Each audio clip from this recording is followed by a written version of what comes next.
యోహాను సువార్త 15వ అధ్యాయం 1, 2, 3 వచనాలు చదువుతాను నేను. Page number 96. నేను నిజమైన ద్రాక్షావళిని, నా తండ్రి వ్యవసాయము. నాలో ఫలింపని ప్రతి తీగను ఆయన తీసి పారవేయును. ఫలించు ప్రతి తీగ మరి ఎక్కువగా ఫలింపబడనని దానిలోని పనికిరాని తీగలను తీసివేయను. నేను మీతో చెప్పిన మాటను బట్టి మీరు ఇప్పుడు పవిత్రులై ఉన్నారు. ఇక్కడ నేను నిజమైన ద్రాక్షవళిని యేసయ్య అంటున్నాడు. నేను నిజమైన ద్రాక్షవళిని అంటే నిజం కాని ద్రాక్షవల్లి అంటే ద్రాక్ష చెట్టు. నిజం కాని ద్రాక్ష చెట్లు కూడా ఉంటాయా? నిజ క్రైస్తవులు ఉన్నట్టుగానే నామకార్థ క్రైస్తవులు ఉంటాయి. నిజమైనటువంటి ద్రాక్ష చెట్లు ఉన్నట్టుగానే కారు ద్రాక్షలు పండించేటువంటి చెట్లు కూడా ఉంటాయి. నేను ఐగుప్తు దేశంలో నుండి మిమ్ములను యెషయా 5వ అధ్యాయము 1 నుంచి 5 వచనాలు. నేను నిజమైన ద్రాక్షవల్లిని అని యేసు ప్రభు చెప్పక ముందు పాత నిబంధనలో కొన్ని ద్రాక్ష చెట్లు వేసాడు. ఎక్కడ వేశాడు? ఎక్కడి నుంచి తీసుకొచ్చి ఆ ద్రాక్ష చెట్లను నాటాడు? 571వ పేజీ. 571వ పేజీ. యెషయా 5వ అధ్యాయము 1 నుంచి 5 వచనాలు. నా ప్రియుని గురించి పాడదని వినుడి. అతని ద్రాక్ష తోటను బట్టి, అతని యొక్క ద్రాక్ష తోటను బట్టి నా ఇష్టమైన వాని గురించి పాడదని వినుడి. సత్తువ భూమి గల కొండ మీద నా ప్రియునికి ఒక ద్రాక్ష తోట ఉండెను. ఆయన దానిని బాగుగా త్రవ్వి రాళ్ళని ఏరి అందులో శ్రేష్టమైన ద్రాక్ష తీగలను నాటించెను. ద్రాక్ష తీగలను నాటించెను. దాని మధ్యను గురుజు ఒకటి వేయించి ద్రాక్ష తొట్టెను తొలిపించెను. ద్రాక్ష పండు ఫలింపవలెనని ఎదురు చూచుచుండెను. కానీ అది కారు ద్రాక్షలు కాచెను. కావున యెరూషలేము నివాసులారా, యూదా వారలారా, నా ద్రాక్ష తోట విషయము నాకు న్యాయము తీర్చవలెనని మిమ్మల్ని వేడుకుంటున్నాను. నేను నా ద్రాక్ష తోటకు చేసిన దానికంటే మరేమి దానికి చేయగలను? అంతకంటే నేను ఏం చేయగలను? అది ద్రాక్ష పండ్లు కాయనని నేను కనిపెట్టినప్పుడు, నేను ద్రాక్ష పండ్లు కాస్తాయని కనిపెట్టాను. అది కారు ద్రాక్షలు కాయటకు కారణమేమి? అది కారు ద్రాక్షలు కాయటకు కారణమేమి? యేసు ప్రభువు నేను నిజమైన ద్రాక్షవల్లిని కావును అని చెప్పినప్పుడు, అంతకు ముందు ఒక ద్రాక్ష తోట నాటబడింది. ఆ ద్రాక్ష తోట ఇజ్రాయిల్. ఆ ఇజ్రాయిల్ ప్రజలు దాసత్వంలో, బానిసత్వంలో ఐగుప్తు దేశంలో ఉంటున్నప్పుడు వాళ్ళ మొర విని నేను వాళ్ళని తీసుకొచ్చి, ఇదిగో ఈ కొండ, ఈ యొక్క యెరూషలేము మీద, ఈ ఇజ్రాయిల్లో నేను ఒక మంచి కొండను లోతుగా త్రవ్వి సారవంతమైన మట్టిగా తయారు చేసుకుని అక్కడ నుంచి తీసుకొచ్చి ఆ తీగలను, అంటే ఆ యొక్క బానిసత్వం నుంచి విడుదల చేయబడిన నా ఇజ్రాయేల్ ప్రజలనే ద్రాక్ష తీగల్ని తీసుకొచ్చి నేను ఈ సత్తువ గల భూమిలో నాటాను. ఇక్కడ అప్పుడు అన్యుల యొక్క పరిపాలనలో ఉంది. కనాను దేశస్తులు ఉన్నారు. ఆ అన్యుల జనాలందరినీ నేను వెళ్ళగొట్టి ఇది ఈ భూమి మీద, ఈ సత్తువు గల భూమి మీద మిమ్మల్ని నాటి మంచి ఫలాలు వస్తాయని ఎదురు చూస్తూ ఉన్నాను. మంచి కాయలు కాస్తాయని ఆశించి ఆ ద్రాక్ష తోటలో బురుజు కట్టించి ద్రాక్ష తొట్టిని తొలిపించి మంచి ద్రాక్ష రసం వస్తుంది అని ఆశించాను. కానీ నేను ఆశించిన దానికి వ్యతిరేకంగా ఇది కారు ద్రాక్షలు కాసింది, పనికి రాని కాయలు కాసింది, ఫలాలు తినడానికి పనికి రావు కాసింది. నేను ఇంతకంటే ఇక ఏం చెయ్యాలి? ఓ యూదా నివాసులారా, మీరు అక్కడ ఉన్నారు, మిమ్మల్ని తీగలుగా పెట్టాను.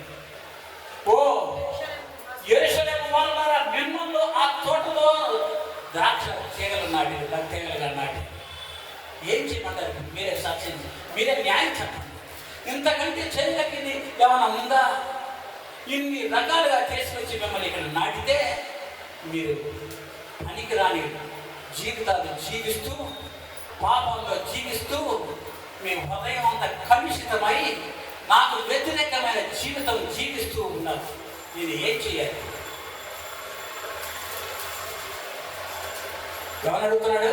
దేవుడు అక్కడ నివసిస్తున్న యెరూషలేము ప్రజలను అడుగుతున్నాడు, యూదా పట్టణపు వాసులను అడుగుతున్నాడు, ఇప్పుడు మనల్ని అది అడుగుతున్నాడు. నేను లోకంలో ఉంటే, లోకంలో ఉన్న నిన్ను తీసుకొచ్చి సంఘంలో నాటాను. నువ్వు ఫలిస్తావని, నీవు జీవనకరంగా, ఆశీర్వాదకరంగా, సమృద్ధి అయినటువంటి సంతోషకరమైన జీవితం జీవిస్తావని, నీ ఫలాలు అందుకని నీ కుటుంబాలని జీవించబడతాయని నేను ఆశించి నిన్ను పిలుచుకొచ్చే సంఘంలో నాటాను. నీ యొక్క ఫలాలు ఎలా ఉన్నాయి? నువ్వు నిజమైన ఆరాధన చేసే వారిలాగా ఉన్నావా? నీ యొక్క కపటమైనటువంటి దృష్టితో ఉన్నావా? ఒకప్పుడు నీ పాత జీవితాన్ని ఏమాత్రం మానుకోకుండా అదే పాత జీవితాన్ని జీవిస్తూ సంఘంలో నేను నాటబడ్డానన్న రీతిలో జీవిస్తున్నావా? ఈ పాత వాసన పోలేదా? పాత అలవాట్లు పోలేదా? పాత పాపాలు ఇంకా తిరిగి చేస్తున్నావా? నేను తిరిగి జన్మింప చేశాను, నాటాను, మంచి ఫలాలు పండుతాయి అంటలేదు.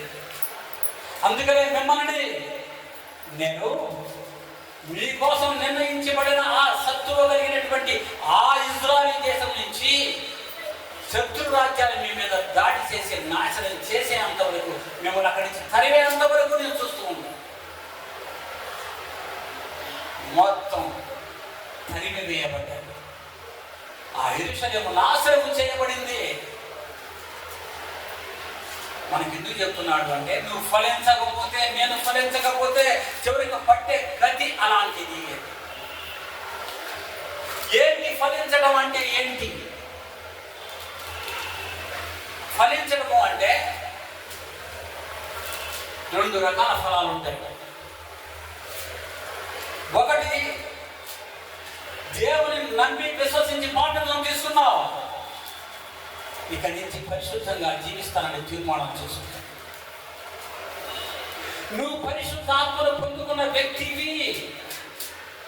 పరిశుద్ధ కార్యాలు, పరిశుద్ధమైనటువంటి కార్యాలు పనులు నీలో. ఏంటి ఆ ఆత్మ సంబంధమైన ఫలాలు ఏంటి? గలతీయులకు రాసిన పత్రిక 5వ అధ్యాయము 22వ వచనం. Page number 171. గలతీయులకు 5వ అధ్యాయం 22వ వచనం. 5వ అధ్యాయం 22వ వచనం. అయితే ఆత్మఫలం ఏమనగా, అయితే ఆత్మ ఫలము ఏదనగా ప్రేమ, సంతోషము, సమాధానము, దీర్ఘశాంతము, దయాళత్వము, మంచితనము,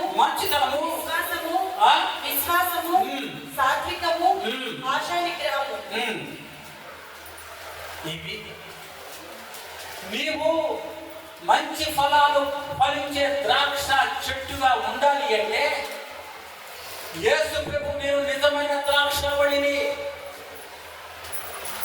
నీవు ఫలించబడాలి అంటే నా తండ్రి ఏమో వ్యవసాయం మొత్తం చూస్తున్నాడు. నేను ద్రాక్ష చెట్టుని. ఈ ద్రాక్ష చెట్టు ఎక్కడ వేసాడా అంటే యేసు ప్రభు ఇశ్రాయేలు దేశంలో వేసి, అంతకు ముందున యేసు తీగలన్నీ ఎండిపోయాయి. కారణం ఇది నిజమైన ద్రాక్షవల్లిని కాబట్టి మీరు నాతో అంట కట్టబడి ఉంటే ఫలిస్తారు. మీరు నాతో అంటు కట్టబడి ఉంటే ఫలిస్తారు. ఆ తీగ ద్రాక్ష చెట్టుకు అతుకబడి ఉండాలి. అతుకబడినటువంటి ఆ యొక్క తీగ ఎండిపోతుంది. కొన్ని అతుకబడే ఉంటాయి కానీ సంఘంలోనే ఉంటాయి కానీ ఆత్మ ఫలాలు ఉండవు, అభివృద్ధి ఉండదు, ఫలించవు. ఎండిపోయిన కొమ్మ ఉండదు. ఒక చెట్టుకి కనుక ఎండిపోయిన కొమ్మ కనిపిస్తూ ఉంటాయి. కొన్ని కొమ్మలకేమో పండు బాగా కాస్తాయి, కొన్ని కొమ్మలు ఎండిపోయినట్టుగానే కనిపిస్తాయి. ఎండిపోయిన కొమ్మలు ఉన్నాయే వాటిని నా తండ్రి వ్యవసాయకుడు కాబట్టి నా తండ్రి ఏం చేస్తాడో తెలుసా, ఆ ఎండిపోయిన కొమ్మల్ని కత్తిరించి వేస్తాడు. చూడండి అక్కడ ఏం రాసిందో, నాలో ఫలింపని ప్రతి తీగను 15వ అధ్యాయం పేజీ నంబర్ 96 అదే అధ్యాయం చేతిలో పెట్టుకొని ఉంచండి. మధ్యలో రిఫరెన్స్ చూసుకుంటా ఉండండి. నాలో ఫలింపని ప్రతి తీగను ఆయన తీసి పారవేయును. నువ్వు సంఘంలో ఉంటున్నావంటే మంచి ఫలాలు కాస్తున్నావని నిన్ను ఉంచలేదు, ఇంకా కాస్తావని ఫలాలు ఫలిస్తావని ఆశతో ఎదురు చూస్తున్నాయి. నిజంగా మనం మంచి వాడమని చెప్పి మనం ఇక్కడ ఉంచలేదు. నీకు భవిష్యత్తు ఇవ్వాలని, నీకు మంచి మారు మనసు రావాలని, నువ్వు సమృద్ధి అనేటువంటి పంట ఫలాలు పండించాలని దేవునికి తీసి నువ్వు ఎన్నాడు ఉంటావు ఫలించని ద్రాక్ష తీగ ఉన్నట్టుగా ఎన్నాడు ఉంటావు? లేదు, ఎన్నాడు ఉంటావు? కొద్ది కాలం చూస్తాయి. కొద్ది కాలం చూసిన తర్వాత ఎండిపోయింది. ఏ రీతిలో ఏ ఒక్క మంచి కార్యము, ఏ ఒక్క మంచి ఆత్మ ఫలము నీలో పుట్టలేదు. మారు మనసు పొందక ముందు, బాప్టిజం తీసుకున్నాక ముందు నీ జీవితం ఎలా ఉందో ఇప్పుడు మారిన తర్వాత కూడా సంఘంలో ఉంటూ అవయవంగా ఉంటూ కూడా మార్పు నొందనటువంటి వ్యక్తిగా ఉన్నాడు. ఫలించని తీగ ఇది ఆంతరంగానికి సంబంధించినటువంటిది. ఈ ఆంతరంగ స్వభావం ఎవరికి తెలుస్తుంది? దేవునికి తెలుసు. నువ్వు ఫలించినట్టుగా బయటికి కనిపిస్తున్నావేమో, కాదు, ఆయనకి తెలుసు అంతరంగ స్వభావం. నువ్వు ఫలించడం లేదు, దేవుని కార్యాలు లేవు, ఆత్మఫలాలు లేవు అన్న సంగతి ఆయనకి బాగా తెలుసు. అయితే ఎందుకు వస్తున్నాడు? కొన ఊపిరితో ఉన్నావు. ఏదో ఒకటి రెండు మంచి కార్యాలు ఉన్నాయి, వాటిని బట్టి మీద వాటిని బ్రతికించాలి అనుకుంటున్నాడు. దేవునికి స్తోత్రం. ఎదురు చూస్తున్నాడు. కట్ చేసిందాకా ఉండొద్దు. ఇక్కడ అంటున్నాడు ఫలించు. మొదట్లోనేమో అసలు ఆ తీగకి ఎటువంటి ఫలాలు పండకపోతే, ఫలాలు రాకపోతే కట్ చేసి పడేసాడు. ఇప్పుడు రెండవ యాంగిల్లో ఇంకోటి ఏంటంటే ఫలించే తీగ ఉంది. తీగలు చాలా ఉంటాయి. తీగలు ఫలించే తీగ ఉంటుంది. ఫలించే తీగను లో కొన్ని చిన్న చిన్న ఎండిపోయిన కొమ్మలు ఉంటాయి. ఒకే కొమ్మ పెద్దది ఉంటుంది, అది ఫలిస్తూ ఉంటుంది. అక్కడక్కడ ఎండిపోయినటువంటి చిన్న చిన్నవి కూడా ఉంటాయి. ఈ ఫలించేటువంటి తీగ మరీ ఎక్కువగా ఫలించాలని దాన్ని శుద్ధి చేస్తాడు. అంటే చిన్న చిన్నవన్నీ కూడా, పనికిరానివన్నీ కూడా వాటిని కత్తిరించి చిన్న చిన్నవన్నీ కూడా తీసేసి, అంటే కత్తిరించిన 2 రకాలు. ఒకటి కాబట్టి నువ్వు ఏ మాత్రము ఫలించినటువంటి ఆత్మ సంబంధమైన కార్యాలు నీ జీవితంలో లేకుంటే ఆత్మ సంబంధమైన కార్యాలు యేసు ప్రభు యొక్క లక్షణాలకు సూచన. రెండవ ఫలం, దేవుడు ఆశించే ఫలం ఏంటంటే నీవు నమ్మినటువంటి నీ యొక్క సాక్ష్యం. నీ సాక్ష్యాన్ని బట్టి ఇతరులు నూతనంగా విశ్వాసంలోకి రాబడితే అవి నీ ద్వారా వచ్చినటువంటి ఫలాలు. ఈ మేడం గారు ఆమె యొక్క ఫలం చొప్పున నేను మార్చబడ్డాను. ఆ ఫలాలు ఈ ఫలం ఎలా వచ్చింది అంటే ఆమె యొక్క విశ్వాసము ద్వారా, ఆమె యొక్క సాక్ష్యము ద్వారా కొత్త ఫలాలు విశ్వాసంలోకి వచ్చింది. సంఘంలో నాటబడిన ద్రాక్ష చెట్టు యేసు ప్రభు. ఆయన అవయవమైనటువంటి మనము ఆయన యొక్క తీగలు. ఈ తీగలు ఆయనతో అంటుకట్టబడ్డప్పుడే ఫలిస్తాయి.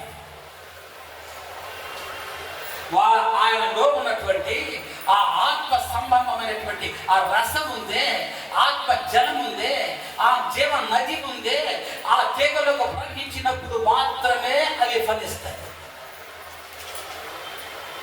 అది ఫలాలు రావు. ఆ ఫలాలు ప్రేమ, కనికరము, జాలి, దయాళత్వం ఉన్నాయి. అవన్నీ అవి యేసుక్రీస్తుకు సంబంధించిన ఫలాలు. నువ్వు యేసుక్రీస్తును పోలి జీవించడానికి నేను ఏర్పాటు చేస్తున్నాను. నువ్వు దయ్యంలాగలో, కపటమైనటువంటి విశ్వాసులాగలో, నామకార్థ విశ్వాసులాగలో ఉండటానికి నేను ఏర్పాటు చేసుకోలేదు. నిన్ను నికార్సైనటువంటి ద్రాక్ష చెట్టుకి నువ్వు అంటుగట్టబడి. ఇది కారు ద్రాక్షను కాసేటువంటి చెట్టు కాదు యేసు ప్రభు. ఇది నిజమైన ద్రాక్ష. అందుకనే నొక్కి చెప్తున్నాడు, మీరు సత్తువ గల భూమిలో నాటబడ్డారు. ఇది సత్తువ గల భూమి. ఇక్కడ ఫలాలు, ఆత్మ ఫలాలు ఫలించాలంటే ఇక్కడి నుంచి ఎదగాలి. బయట ఎదగో, ఎదిగినట్టే కనిపిస్తారు, ఎప్పుడు పడిపోతారో తెలియదు, సంతోషం ఉండదు, నెమ్మది ఉండదు. కానీ ఇక్కడ నీకు కావలసినవన్నీ ఎదుగుతాయి. దేవునికి స్తోత్రం. రెండో రకాన్ని ఎలా కనిపిస్తున్నాడంటే, నువ్వు కొద్దిగా ఫలిస్తున్నావు. దేవునిలోకి వచ్చిన తర్వాత నువ్వు కొద్దిగా ఫలించేటప్పుడు అక్కడక్కడ పనికిరాని ఆలోచనలు కూడా అప్పుడప్పుడు పనికిరాని కోరికలు పుడతాయి, చిన్నవి పుడతాయి. వాటిని శుద్ధి చేస్తాడు ఆయనైతే. అలాంటి చిన్న కొమ్మలు నీ హృదయంలో పుట్టినప్పుడు, ఆలోచనలు పుట్టినప్పుడు ఆ చిన్న వాటిని కూడా తీసివేసుకుంటూ ఫలించే కొమ్మని ఇంకా ప్రమాణంగా శుద్ధి చేస్తాడు. కాబట్టి బాగు చేస్తాడు. కాబట్టి ఫలాలు ఇంకా ఎక్కువగా అది ఫలిస్తాయి. దేవునికి స్తోత్రం. ఇప్పుడు ఈ రెండు స్థాయిల్లో ఏ స్థాయిలో నువ్వు ఉన్నావు? ఒక ఫలించే కొమ్మగా ఉంటే నిన్ను శుద్ధి చేస్తున్నాడు వాక్యము ద్వారా. కింద ఒక మాట అంటాడు చూడండి, 3వ వచనం. మీతో చెప్పిన మాటలు బట్టి, నేను మీతో చెప్పిన మాటలు బట్టి మీరు ఇప్పుడు పవిత్రులై ఉన్నారు. ఎవరితో మాట్లాడుతున్నాడు అంటే 12 మంది శిష్యులు కూర్చోబెట్టుకొని మాట్లాడుతున్నాడు. కొద్ది రోజుల్లో ఆయన చంపబడతాడు. కాబట్టి ఆయన వాళ్ళకి బోధిస్తున్నాడు, ఇప్పుడైతే మీరు పవిత్రులై ఉన్నారు. 12 మందికి చెప్తుంది.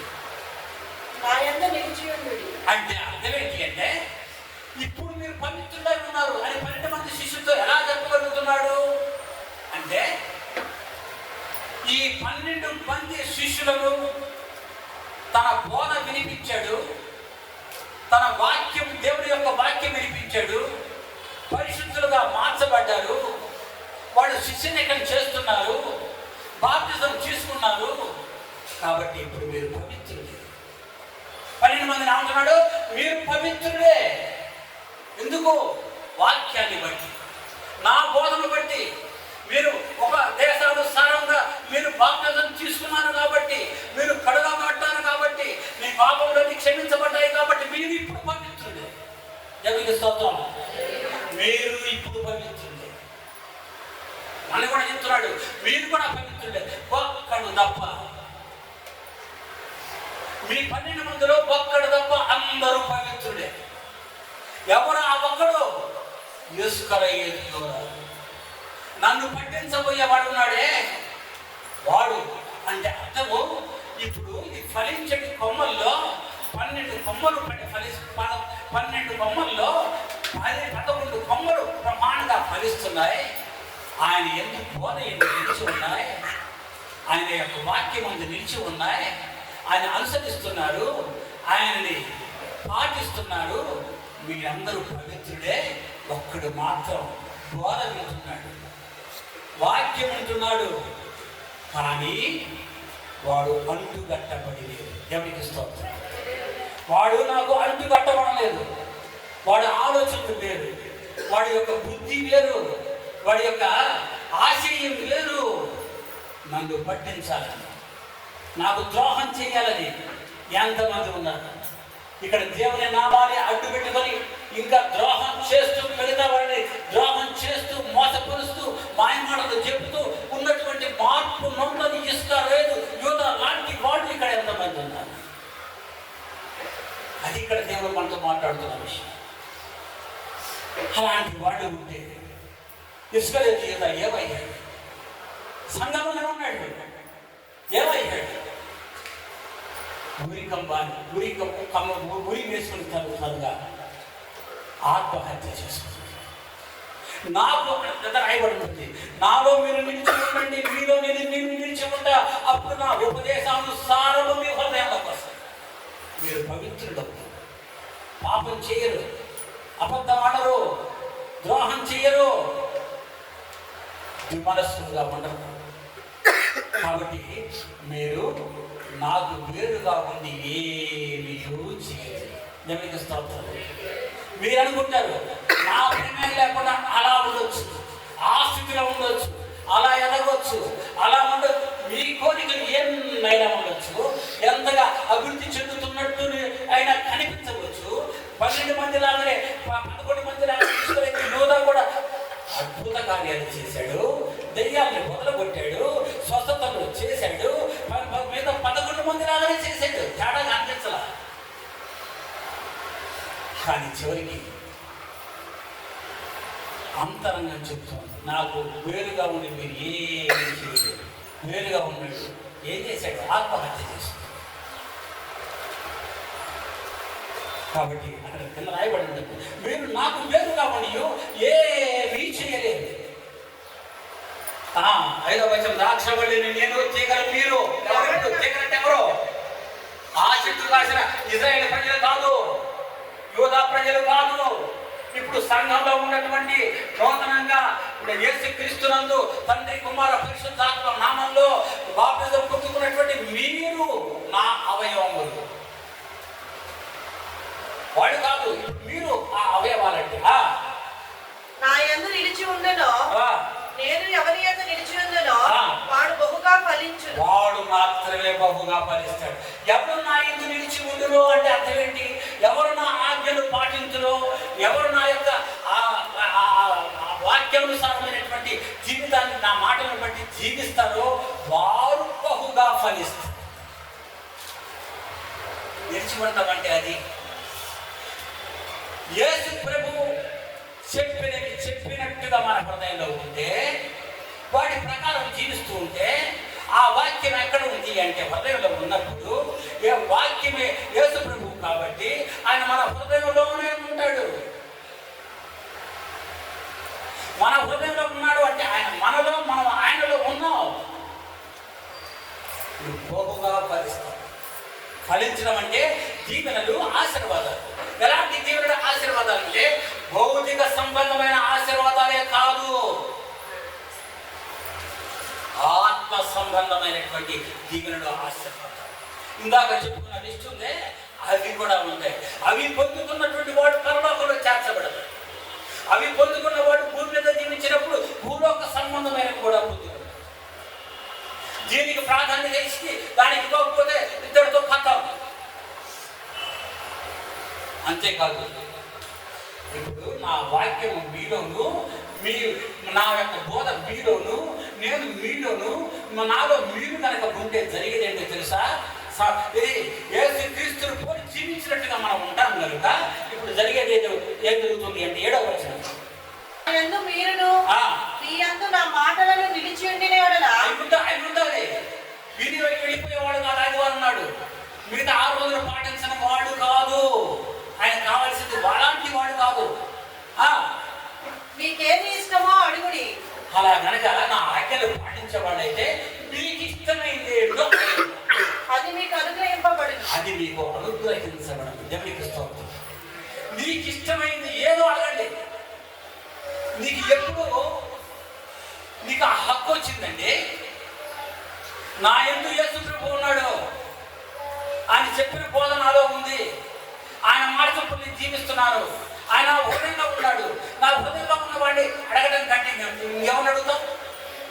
నేను నమ్ముకున్న వాడి కంటే ఎవరిని అడుగుతాం? కాబట్టి నేను ఇప్పుడు నువ్వు అడుగు, నేను ఉన్నాను కాబట్టి నీ హృదయం నిండా ఆవరించబడి ఉన్నాను. నువ్వు ఏ మాట మాట్లాడినా నా మాటే మాట్లాడుతున్నావు.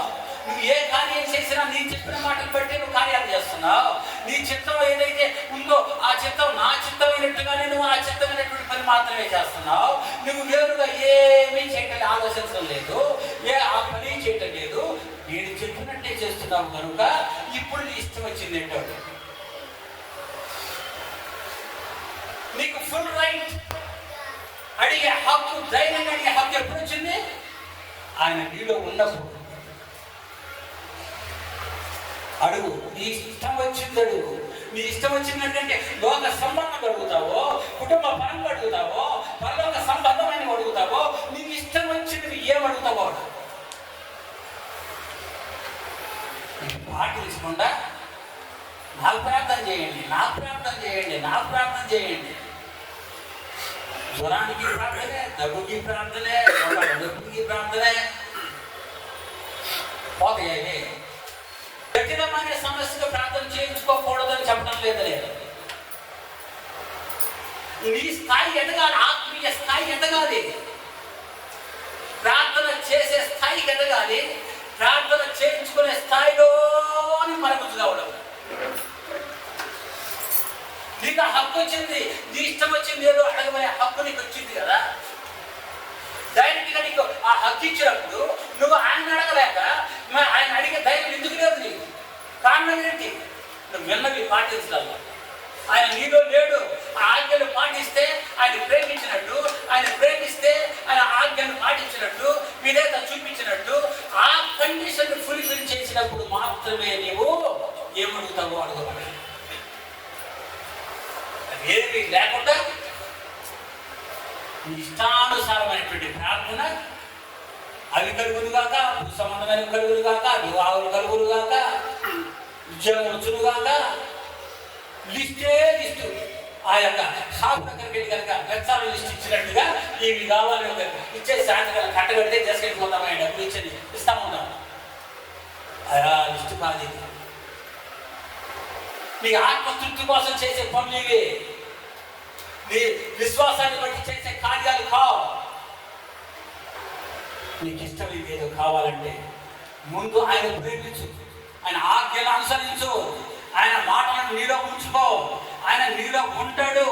ఆయన నీలోనూ నీవు ఆయనలో ఉన్నప్పుడు నీకు ఇష్టమైంది అడిగేటువంటి హక్కు నీకు వచ్చింది కనుక ఆ విధంగా ప్రతి దాన్ని ఆయన దగ్గర మొదలుపెట్టి అడగవచ్చు, పొందుకోవచ్చు. దేవునికి స్తోత్రం కలుగుతుంది. ఇప్పుడు నా మాటలు వింటున్నారు కాబట్టి ఇక్కడ ఏమంటున్నాడు చూడండి, మీరు బహుగా ఫలించుట వలన నా తండ్రి మహిమపరచబడును. మీకు అర్థం కావాలి, కొంచెం లోతుగా ఉంటే కానీ మాటలు అర్థం కావాలి. మనము ఫైనల్గా అల్టిమేట్ ఏంటంటే దేవుని సంతోషపెట్టడం, దేవుని మహిమపరచడం.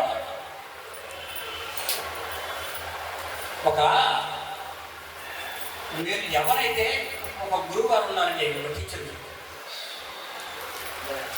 స్టూడెంట్స్ అందరూ పాఠాలు, విద్యార్థులందరూ పాఠాలు చెప్తుంటారు. కొంతమంది స్టూడెంట్స్ ఎలా ఉంటారంటే విన్నది విన్నట్టుగా ఖచ్చితంగా వింటారు, ఖచ్చితంగా రాస్తారు, ఆ టీచర్ చెప్పింది పాటిస్తారు.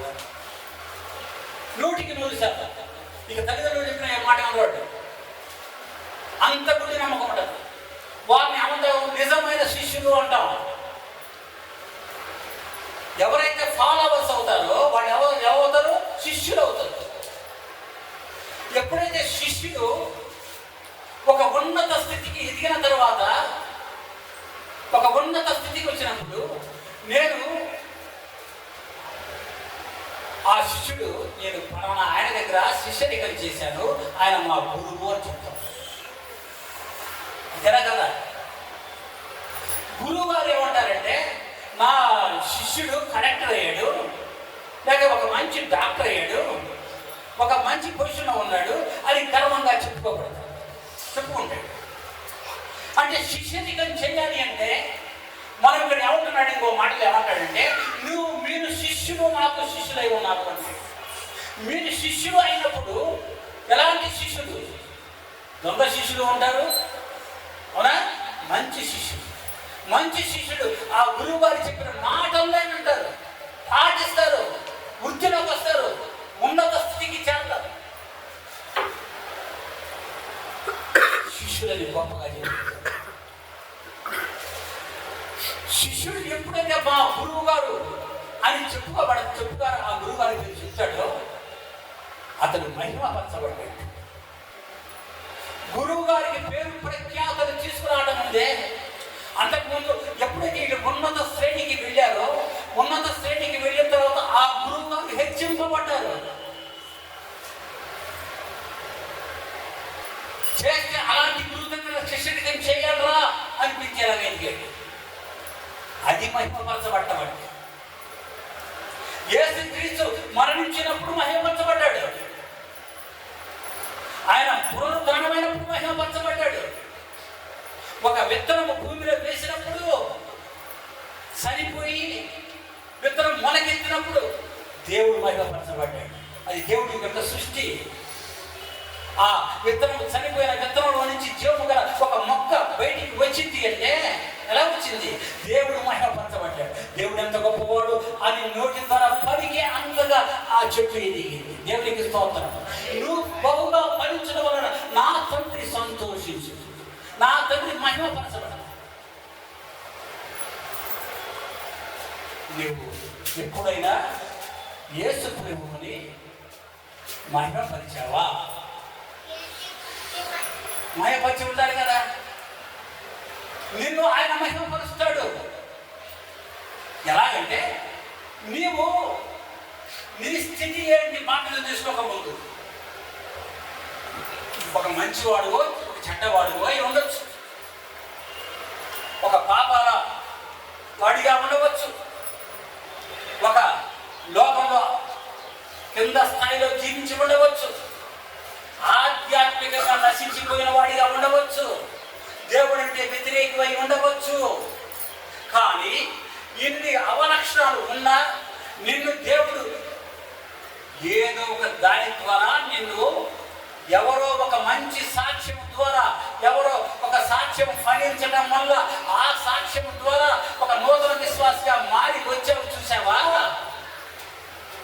దేవుడు మహిమపరచాలి. నీవు ఒక తాగుబోతు పోయి ఉండి దేవుని యొక్క నామంలో బాప్తిజం తీసుకున్న తర్వాత ఒక మంచి వాడిగా మారడం దేవుడు మహిమపరచబడ్డాడు. నువ్వు అనారోగ్య స్థాయి నుండి దేవుడు నిన్ను లేవనెత్తాడు అంటే నువ్వు లేవనెత్తబడ్డావు అంటే దేవుడు మహిమపరచబడ్డాడు. ఆయన దేవుడు మహిమపరచబడ్డాడు కాబట్టి నీవు కూడా దేవుడు మహిమపరచబడాలి. దేవుడు నిన్ను అన్ని విషయాలలో ఆయనతో అంటుకట్టబడి ఉంటే నిన్ను మహిమపరుస్తూ ఉంటాడు. అంతకు ముందు నువ్వు అనుభవించినటువంటి ఫలాలు పండిస్తావు. అంతకుముందు నీ దగ్గర అలా ఫలాలు ఉండవు, అలాంటి కొత్త ఆత్మీయ జీవితం ఉండదు, అలాంటి అభివృద్ధి కనబడదు. కానీ నీకు అన్ని కొత్తవన్నీ వస్తున్నాయంటే దేవుడు నిన్ను మహిమపరిచాడు. దేవునికి స్తోత్రం. దేనికి కారణం ఏంటి? నువ్వు అంటు కట్టబడి ఉన్నావు కాబట్టి. మంచి లక్షణం రావడం అంటే అది ఫలించడమే. ఆ మంచి యొక్క ఆత్మ సంబంధమైన కార్యాలు జరుగుతున్నాయి కాబట్టి దేవుడు మహిమపరచబడ్డాడు, ఆయన సంతోషిస్తున్నాడు. ఆయన మాటలు చొప్పున ఆయన మరి మహిమపరచబడ్డాడు కాబట్టి నువ్వు శిష్యుడు అయ్యావు. అంటే ఆయన పాటించావు, శిరసా వహించి జీవించావు కనుక నువ్వు శిష్యుడిగా చేశావు. కాబట్టి నువ్వు శిష్యుడు అయ్యావు. కాబట్టి మనకి ఇప్పుడు ఒక శిష్యరేఖ వచ్చింది. నీ ఎవరి శిష్యుడు? నేను యేసుక్రీస్తు శిష్యుడు. ఎందుకు శిష్యుడమయ్యావు? ఆయన ఎదురు మేము ఫలించాము కాబట్టి. ఎందుకు ఫలించావు?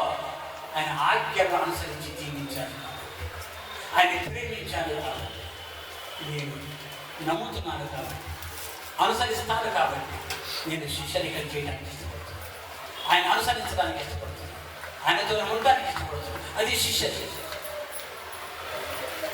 కాబట్టి అలాంటి శిష్యరికం చేస్తున్నావా అన్నది ఇప్పుడు ప్రశ్న. ఎలాంటి శిష్యరికం చేస్తున్నావు? స్కూల్లో చదివే స్టూడెంట్స్ ఉంటారు, గొడవ చేసే వాళ్ళు ఉంటారు, చదివే వాళ్ళు ఉంటారు, చదవని వాళ్ళు ఉంటారు. నిజమైనటువంటి విశ్వాసం ఎవరు? ఒక ఉన్నత స్థితికి, ఒక కలెక్టర్, ఒక మంచి ఉన్నత స్థితికి చేరిన వాడు మాత్రమే అక్కడ గురువుని మహిమపరచగలడు. అలాంటి మహిమపరిచే కార్యాలు నువ్వు చేస్తున్నావా అంటే నిజమైన శిష్యరికం చేస్తున్నావు. రెండవది, మీరు నాకు నిజమైనటువంటి స్నేహితులు. శిష్యుడికి స్నేహితుడికి తేడా ఉంది. స్నేహితుడు అంటే ప్రాణం అవసరం వచ్చినప్పుడు ప్రాణం పెట్టేటువంటి స్నేహితుడు, ప్రాణాన్ని ప్రాణంగా పెట్టేటువంటి స్నేహితుడు. ఇక్కడ యేసు పిలుపుతున్నాడు చూడండి, 13వ వచనం చూడండి. తన స్నేహితుల కొరకు, 13వ వచనం, తన స్నేహితుల కొరకు తన ప్రాణం పెట్టువారి కంటే, తన ప్రాణము పెట్టువారి కంటే ఎక్కువైన ప్రేమ గలవాడు ఎవడనూ లేడు. ఎవడన్నా ఉన్నాడండి? ప్రాణ స్నేహితుడు అంటే అవసరం వచ్చినప్పుడు ప్రాణం పెట్టేటువంటి వాడు ఎవరైతే ఉన్నారో వాడు ప్రాణ స్నేహితుడు అంటారు. అంతకు మించిన వాడు ఇంకా ఎవరు భూమి మీద అతనికి లేనట్టే కదా అర్థం. అలాంటి వాళ్ళు ఎవరైనా ఉన్నారా? మనుషులు ఎవరైనా ఉన్నారా? ఉండొచ్చు, తప్పేం కాదు. అలాంటి వాళ్ళని ఎందుకున్నారా? అయితే మన పాపముల కొరకు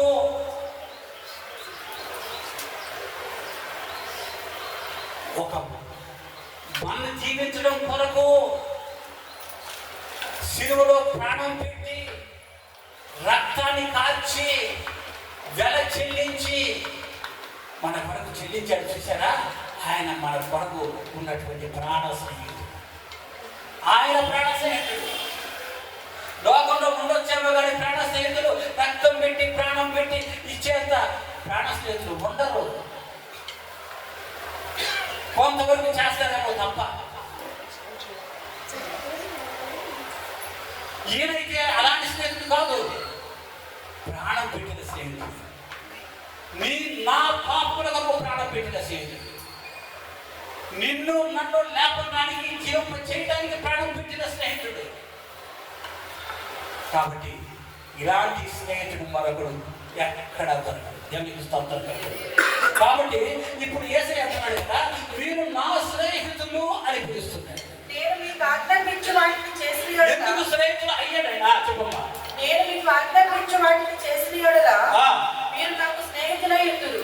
మీరు చెప్పినవన్నీ మీరు చేస్తున్నారు కాబట్టి నా స్నేహితులయ్యారు. దాసుడు తన యజమానుడు చేయుదానిని ఎరుగడు కనుక, దాసుడు తన యజమాని చెయ్యి వాటిని ఎరుగడు కనుక ఇక మిమ్మల్ని దాసులను పిలువక స్నేహితులను పిలుచుచున్నాను. అది పాయింట్ వినాలి. దాసుడు వేరు, యజమానుడు వేరు. యజమానుడు చేసేటువంటి కార్యాలు, యజమానుడు మనసులో ఏముందో దాసుడికి తెలియదు. ఆ పని చేస్తున్నారా ఎందుకు చేయమన్నాడో తెలియదు, కారణం తెలియదు. దాసుడికి ఆర్డర్ ఇస్తాడు, ఆ పని చేస్తురా, ఆ మాట వినే ఆ మాట ప్రకారం వెళ్ళు. దాసుడు యజమానుడికి చెప్పిన మాటలు మాత్రమే వినాలి. నేను మిమ్మల్ని దాసులుగా చూడాలి. యజమానుడి యొక్క మనసులో ఏముందో దాసుడు తెలియదు, కానీ మిమ్మల్ని దాసులుగానే చూడాలా. ఎందుకు చూడలేదంటే నా తండ్రి నాకు ఏమి ఇచ్చాడో,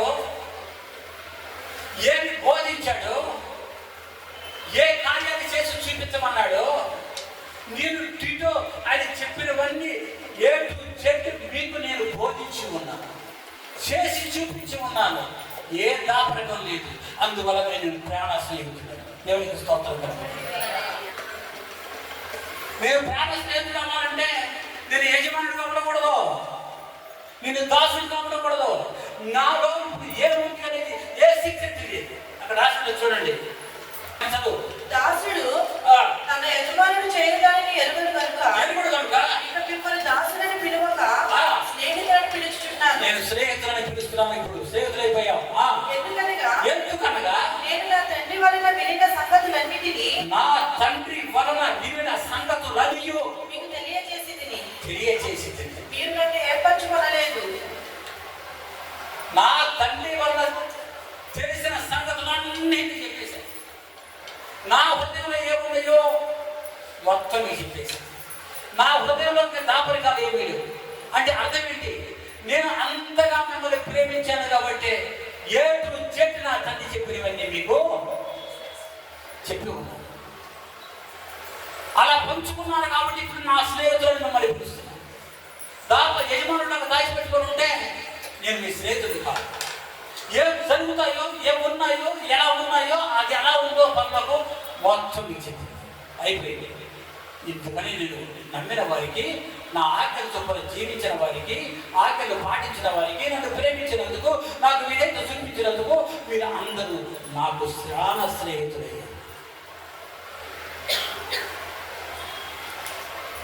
ఇక్కడ ఇప్పుడు నాకు స్నేహితుడయ్యారు. ఏమైతే దేవుడు రాసి పెట్టి ఉన్నాడో ప్రతికి గ్రంథంలో దేవుడి దగ్గర దాపరికలు లేదు. ఆ దాపరికలు దేవుడు దాచి ఉంచినటువంటి మర్మాలు మొత్తం బైబిల్ గ్రంథం. ఇక దాచి ఉంచింది ఏం లేదు. దీనిని జీర్ణించుకునేంత వరకు దీన్ని పాటించడం. దీన్ని ఎంతగా వింటావో, ఎంతగా అనుసరించి జీవిస్తావో, నువ్వు ఒకవేళ యేసు ప్రభువుకు శిష్యరికం చెయ్యాలి అన్నా, ప్రాణ స్నేహితుడిగా ఉండాలి అన్నా, ఈ మర్మాలు మొత్తం నీకు బోధించబడి వింటున్నావు. ఓపెన్ సీక్రెట్ నీ చేతిలో ఉంది. బాస్ ఏం చేస్తావు?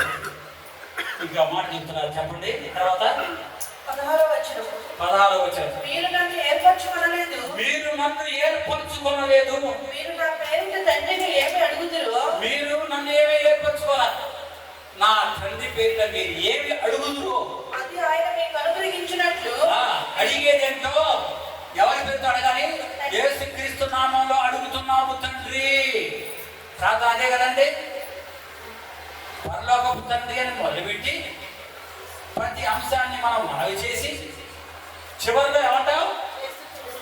యేసుక్రీస్తు పరిశుద్ధ నామంలో అడిగి వేడుకుంటున్నాము మా ప్రియ పరలోకపు తండ్రి. ఇక ప్రార్థన ముగించేది. కాబట్టి నువ్వు ఏమి అడుగుతావో నన్ను అనుసరిస్తుంది, అవి మొత్తం నా తండ్రి నీకు ఇస్తాను. నా పేరిట అడిగిన వాళ్ళకి మాత్రమే ఇస్తాను. లోకంలో ఆయన పేరిట అడిగి పొందుకోవాలనుకునే వాళ్ళు అన్ని అలా ఉండరు.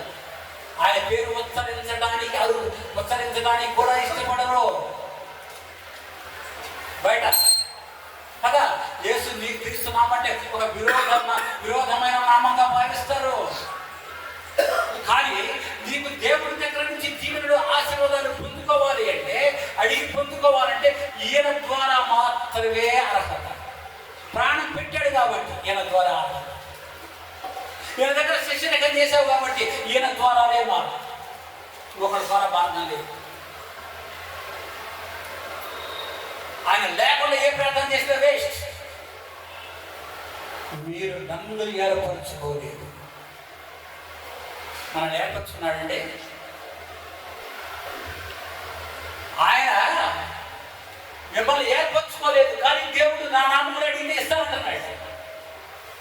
మనము దేవుడి చేత ఏర్పరచుకోబడిన వాడమా? ప్రశ్న ఏంటండి ఇక్కడ?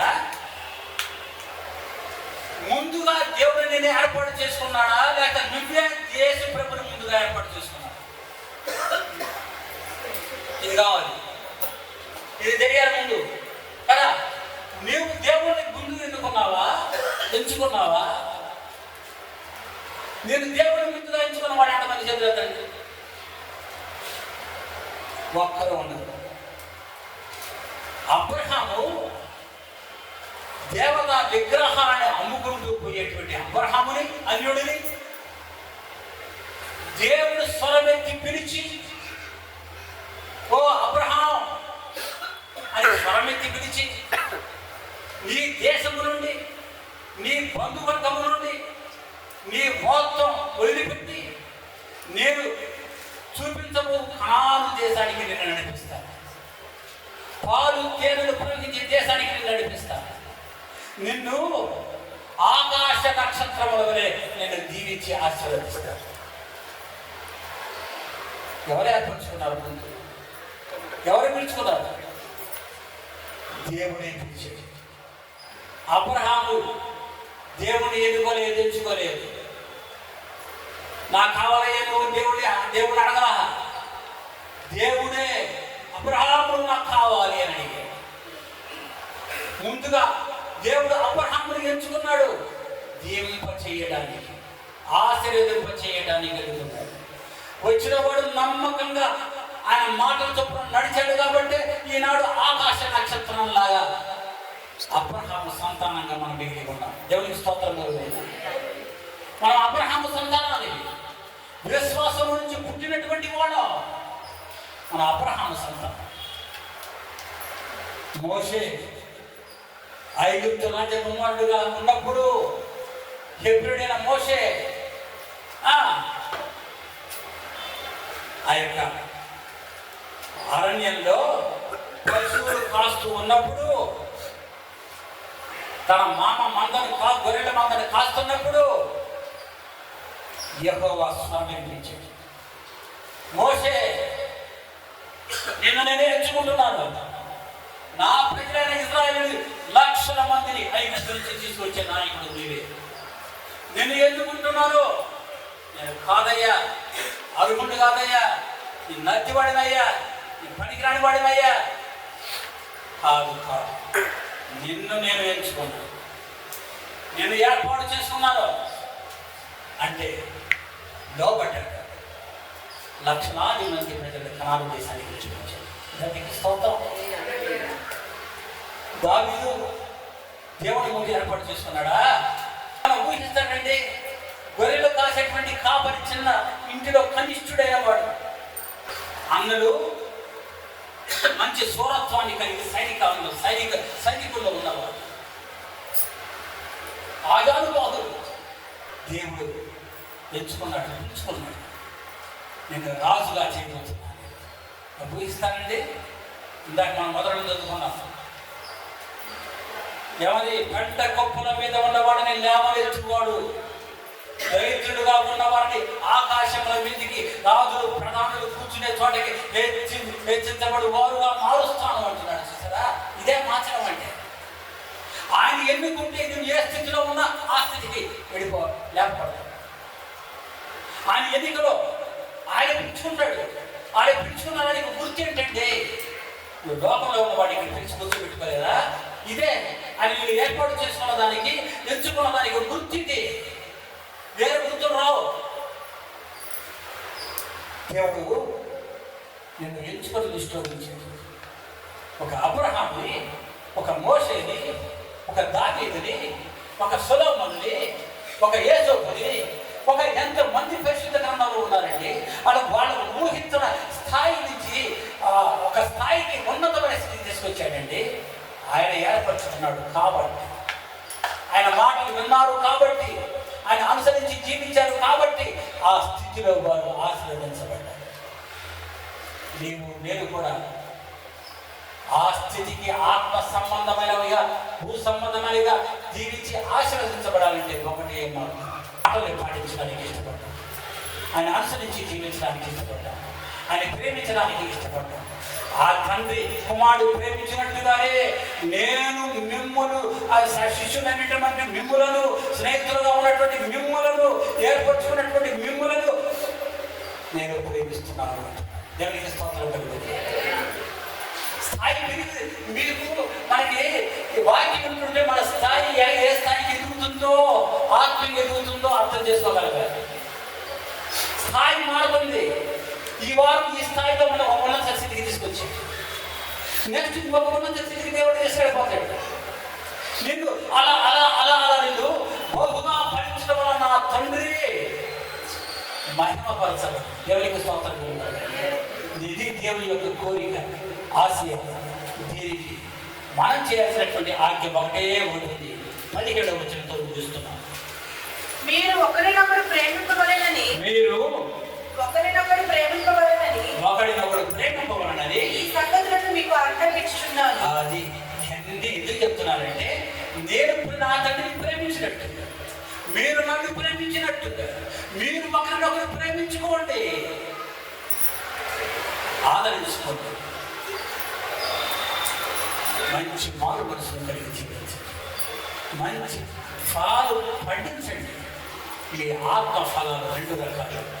ఆత్మ సంబంధమైన ఆత్మ ఫలాలు పొందడంలో రెండవది మీరు సాక్షులుగా ఉండటం వల్ల నూతన విశ్వాసులు రక్షింపబడతారు. అవి ఫలాలు, అవి దేవుడిచ్చేటువంటి నూతన ఫలాలు. ఈ రెండింటిగా వాక్యం విన్నాం.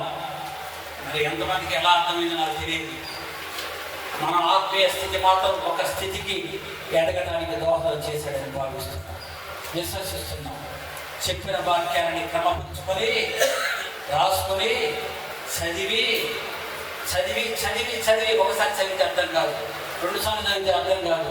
ఎన్నిసార్లు చదువుతుంటే అంత ఆత్మీయ అభివృద్ధి కనిపిస్తుంది, స్థితి ఎదుగుదల కనిపిస్తుంది. నీకు ఒక విశ్వాసం పుడుతుంది, ఒక నమ్మకత్వం పుడుతుంది. దేవుడి కార్యాలు చేస్తాడు, అనుభవిస్తావు, నీ కుటుంబాలు అనుభవిస్తాయి. దేవుడి వాక్యం దీవించుకుందాం. ఆమేన్.